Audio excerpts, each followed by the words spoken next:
Graça e paz, queridos. Que Deus esteja abençoando a vida de cada um, em todos os lugares, na sua casa, ou se você já voltou a trabalhar, que Deus te abençoe e te proteja de todas as coisas, especialmente desse Covid-19. Que Deus te dê graça, te dê força, te dê proteção nesse momento. Nós vamos começar fazendo uma oração ao nosso Deus. Pai querido, nós rogamos a sua graça sobre todos, Pai, sobre aqueles que estão adoentados, sobre aqueles que estão passando por esse momento tão delicado, sobre aqueles, Pai, que perderam o seu trabalho, que não já está mais trabalhando, que o Senhor, com a sua graça, possa abençoá-los, possa fortalecê-los, possa dar, Senhor Deus, toda a sua atenção a essas pessoas, Pai. E obrigado pelo aquilo que o Senhor tem feito no nosso meio, tem nos preservado. E se alguém tem pegado essa doença, o Senhor tem dado a cura. Louvado seja o teu nome, Senhor. E agora, nesse momento de culto, Pai, nós pedimos que a presença do Senhor seja real, que o seu Espírito possa atuar no coração de cada um de nós. Dê-nos a tua graça, dê-nos a tua bênção, em nome de Jesus. Amém. Queridos, vamos neste momento ouvirmos um cântico ao nosso Deus.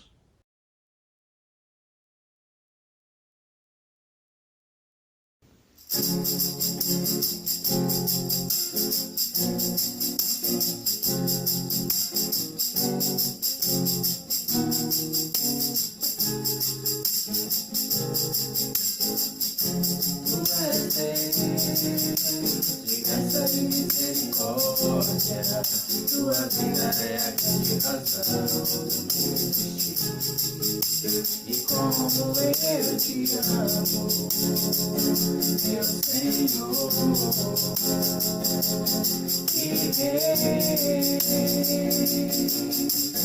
toda honra e glória sejam a ti.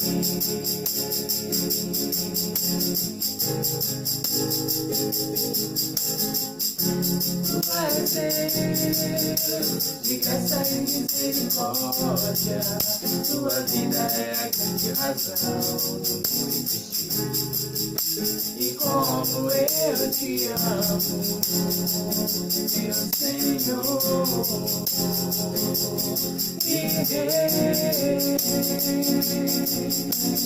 toda honra e glória sejam a ti.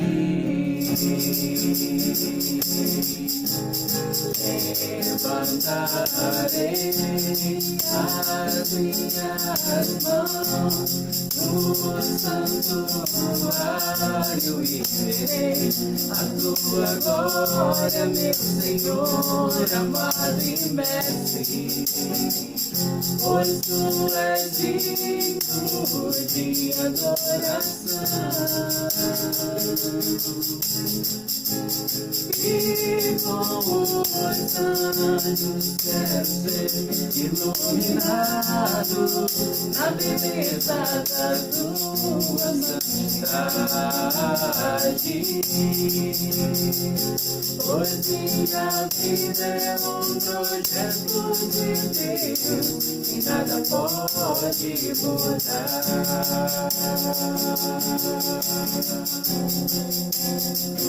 Pois minha vida é um projeto de Deus e nada pode mudar.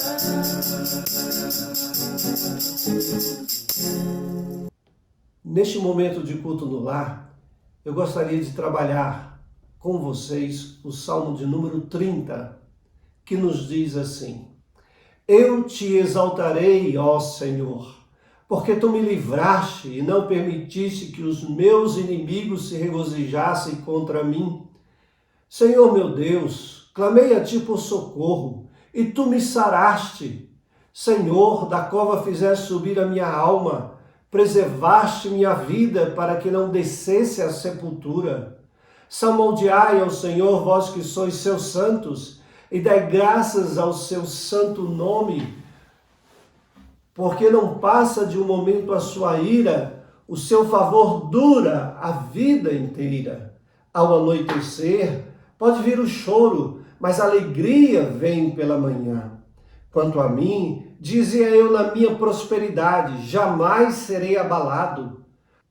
Tu, Senhor, por teu favor fizeste permanecer forte a minha montanha. Apenas voltaste o rosto, fiquei logo conturbado. Por ti, Senhor, clamei, ao Senhor implorei.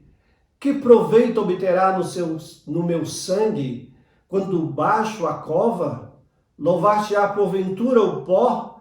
Declarará a ele a tua verdade? Ouve, Senhor, e tem compaixão de mim. Sê tu, Senhor, o meu auxílio. Converteste o meu pranto em folguetos, tiraste o meu pano de saco e me cingiste de alegria, para que o meu espírito te cante louvores e não se cale. Senhor, Deus meu, graças te darei para sempre. Amém. Neste momento de culto no lar, eu gostaria de trabalhar sobre um tema que o Salmo 30 nos traz, exatamente sobre inimigos que habitam em nós. Inimigos que habitam em nós. Uai, existem inimigos habitando em nós?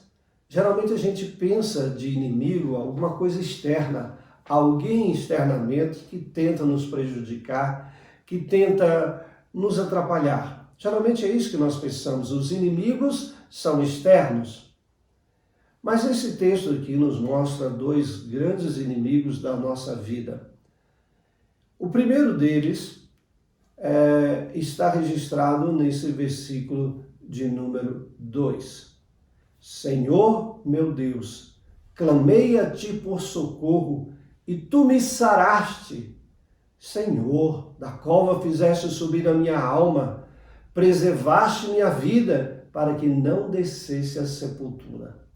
Qual é esse inimigo? A doença.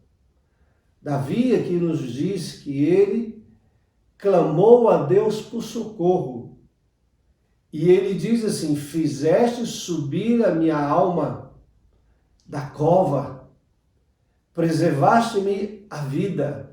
Veja, preservar a vida, fazer a vida subir da cova, sarar, está relacionado ao quê? A uma doença que Davi estava passando. Aqui nós temos um inimigo. É um inimigo que vem e adentra, às vezes até por meios externos, é verdade. Esse vírus, o Covid-19, ele vem externamente, mas ele se aloja no organismo da pessoa. E ele vem e nos destrói por dentro. É uma bomba que implode dentro do nosso corpo. Muitas vezes a gente tem ouvido notícias, casos e casos de pessoas, quando chegam ao estado mais difícil do Covid-19, eles entram em um estado profundo de agonia, porque começa a faltar o ar do pulmão, parece que eles estão sendo sufocados, e isso traz uma agonia muito grande à pessoa, ao ponto que tem que levar, às vezes, essa pessoa a um coma induzido, porque ela não aguenta. Assim, é essa doença no seu estágio mais duro, mais difícil. Mas as doenças, elas tendem a provocar alguma coisa na nossa vida, como, por exemplo, nos abater, rouba as nossas energias, porque todo o nosso corpo vai concentrar aonde está essa doença, e por isso há um enfraquecimento nosso, as nossas energias caem e nos faz às vezes ficar prostrados, tira o nosso vigor, anestesia até mesmo a nossa mente, o nosso pensamento fica mais lento e aí simplesmente a gente fica, como eu falei, prostrado. Alguns entram em estado de angústia, outros entram em estado de desespero, porque o corpo está debilitado. E uma das coisas, quando eu passei por algumas doenças na minha vida, a gente percebe exatamente isso. O estado do corpo perde o vigor. Ou seja, o inimigo está dentro de nós. E o que nos ajuda nesse momento? O que nos dá mais força internamente? No versículo 4, Davi ele diz assim: salmodiai ao Senhor, vós que sois seus santos, e dai graças ao seu santo nome. Aí no versículo 5 ele diz: porque não passa de um momento a sua ira, o seu favor dura a vida inteira. Ao anoitecer pode vir o choro, mas a alegria vem pela manhã. Aqui Davi, ele demonstra que a ira de Deus passa rapidamente, mas o favor de Deus é totalmente oposto ao sentimento de ira, vamos dizer, de Deus. Porque enquanto a ira é momentânea, o favor dura a vida inteira. Ou seja, durante todo o nosso viver nessa terra, o favor de Deus sucederá. E é aí que nós devemos, no momento da enfermidade, colocarmos o nosso coração no favor de Deus. E ele continua dizendo aí que ao anoitecer pode vir o choro, mas a alegria vem pela manhã. O que Davi evidencia aqui, além da duração do favor de Deus? Ele evidencia a esperança, a vitória, porque ele diz ao anoitecer pode vir o choro. Ele está querendo dizer que o nosso estado de debilitação pode ser um anoitecer. Mas ele aponta para algo interessante, que após o anoitecer vem o quê? O nascer do dia. E assim como há uma mudança no estado da natureza de anoitecer para o amanhecer, ele está querendo dizer que também, por causa desta graça de Deus sobre a nossa vida, nós vamos sair do anoitecer e adentrar dentro do amanhecer. Porque ele fala que com o amanhecer vem o quê? A alegria. Vem uma mudança nas nossas vidas. E é exatamente isso que nós temos que pensar no momento em que estamos vivendo um anoitecer. No momento em que esse anoitecer está produzindo choro na nossa vida, está produzindo sentimentos de tristeza. Nós não podemos colocar, vamos dizer, a nossa âncora no anoitecer. A nossa âncora tem que ser em Deus, que trará o amanhecer na nossa vida. E é nesse sentido que a gente vê aqui que Deus aponta para a esperança. A esperança de quem, por exemplo, é um vigia noturno, é que vai vir com certeza o amanhecer.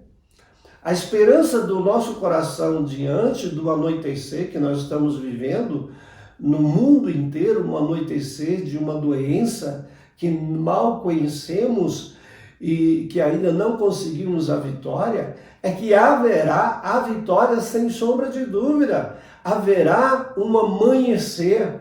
E é nesse sentido que nasce a nossa esperança e que deve ser fortificada dentro do nosso coração. A esperança. Em quem? Nos homens? Não. Naquele que trará o amanhecer. Deus. Por isso, nós não devemos nos concentrar na pandemia, nas notícias negativas, mas na possibilidade em Deus, através de Deus, para o amanhecer. Esta é a situação que nós, às vezes, vamos passar diante do inimigo, que é a enfermidade.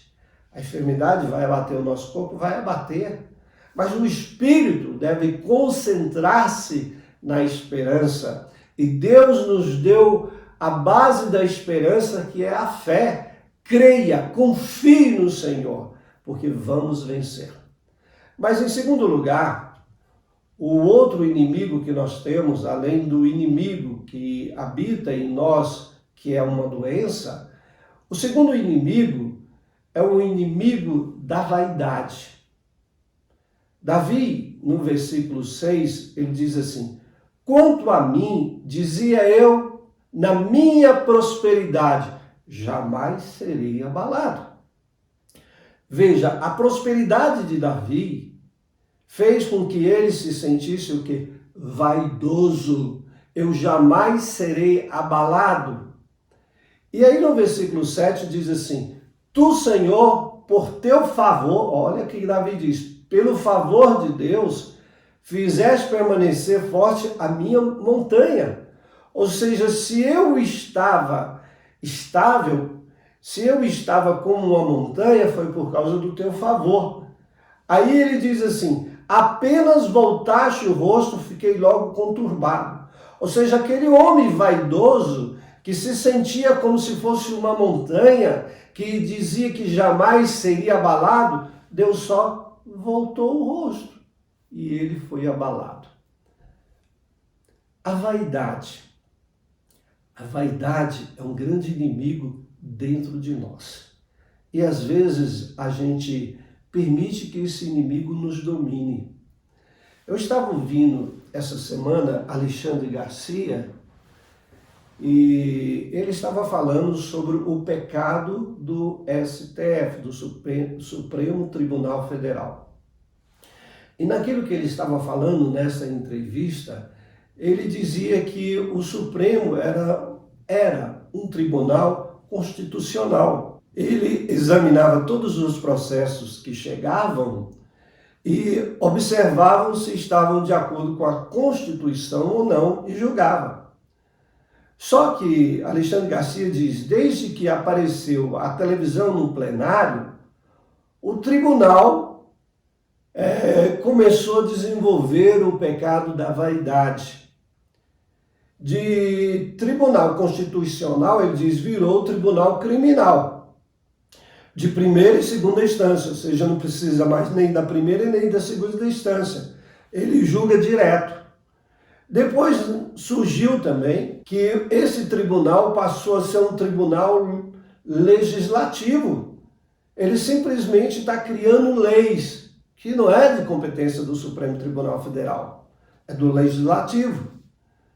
Depois, esse tribunal, segundo ele, começou a fazer interferências, as quais não é do dever desse tribunal.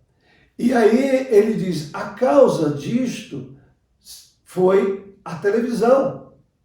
Ou seja, a vaidade que esses ministros sentiram ao serem vistos por toda a nação. E essa vaidade levou ao pecado de passarem dos seus limites.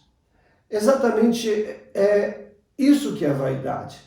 A vaidade nos faz passar dos limites estabelecidos. Porque às vezes nos achamos melhores do que os outros. E quando nós nos achamos melhores do que os outros, nós queremos às vezes até ser Deus. Nós queremos ser supremo. E isso é ruim para nós. Esse inimigo nos leva a esse desenvolvimento de acharmos que somos melhores. Este é o inimigo que habita aqui dentro de nós, que habita na nossa mente e que nós temos que tomar cuidado com esse inimigo da vaidade. Aí foi que Davi diz, tu, Senhor, por teu favor, fizeste permanecer forte a minha montanha. O Senhor, pelo seu favor, o Senhor me fez ficar forte. Mas, aí ele diz, apenas voltaste o rosto, fiquei logo conturbado. Ou seja, Deus derruba aqueles que são vaidosos. Se você anda vaidoso, pela graça de Deus, ele vai te conturbar. E por que ele te conturba? Porque ele quer salvar a sua alma. E quer que esse pecado da vaidade seja reconhecido e que ele caia por terra da nossa vida. Aquilo que nos sustenta não é a nossa vaidade, é Deus. E nós não estamos acima de Deus. E foi um favor de Deus. Quando Deus virou o rosto, foi um favor de Deus derrubar Davi, para que o pecado da vaidade fosse reconhecido. Bom, queridos, eu gostaria de concluir. Por que Davi louva a Deus no início? Nós não pegamos o versículo 1, mas vamos voltar nele. Diz: eu te exaltarei, ó Senhor, porque tu me livraste e não permitiste que os meus inimigos se regozijassem contra mim. Veja, Davi louva e diz: eu te exalto. E ele diz: por quê? Porque me livraste e não permitiste que os meus inimigos se regozijassem contra mim. E aí nós pensamos exatamente nesses dois inimigos, que é a questão da saúde, da doença. Deus o tirou, como ele colocou, da morte. Deus fez com que ele subisse da sepultura, estava no estado de morte e Deus o tirou. E Deus também, ao virar o rosto, o tirou do pecado da vaidade, esses dois grandes inimigos. E é por isso que Davi louva a Deus. No versículo 11 ele diz: converteste o meu pranto em foguetos, tiraste o meu pano de saco e me cingiste de alegria. Tanto o estado que a saúde provocou de fazê-lo decair, como da vaidade de derrubá-lo, ele diz assim: Deus tirou aquele estado que ele estava de pano de saco, de humilhação por causa da doença e da vaidade, e Deus então o restaurou. É por isso que ele louva a Deus. Deus converteu o meu pranto em foguetos, de dor à alegria e ao louvor. No versículo 12 ele diz: para que o meu espírito te cante louvores e não se cale. Deus nos tira de situações dificílimas e nos faz vencer os inimigos dentro de nós. Para quê, irmãos? Para depois a gente esquecer? Não, como diz daqui Davi, para que o meu espírito te cante louvores. E aí ele termina nesse versículo 12 dizendo: Deus meu, graças te darei para sempre. Que nós possamos dar graças para sempre ao nosso Deus. Quando estamos decaídos, queridos, é porque tem um propósito maior.